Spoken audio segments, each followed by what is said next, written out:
Luci Madrid, băiat respectat, din Spania vine mereu încărcat. Mercedesul lucește, atrage priviri, când trece pe stradă opresc toți din firiri. Intră pe TikTok și pornește live, se strâng oamenii imediat, fără drive. Face catering că râde cu oricine, niciodată plictiseală cât e el cu tine. Mai scapă cât o vorbă că așa-i firea lui, dar după două glume râde și dușmanul lui.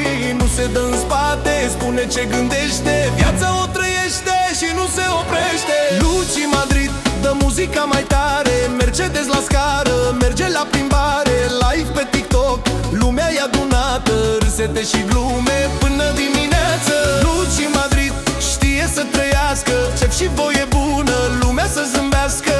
Din Spania până România ridică atmosfera, asta-i bucuria. Banii vin și pleacă, el nu se stresează, muncește pentru ei și mereu avansează. Prietenii aproape, mesele sunt pline, unde-i Luci Madrid, petrecerea vine. Telefonul sună, live-ul iar începe, comentarii multe, lumea îl percepe. Face câte o glumă, toți izbucnesc râs, atmosfera urcă până sus la vis.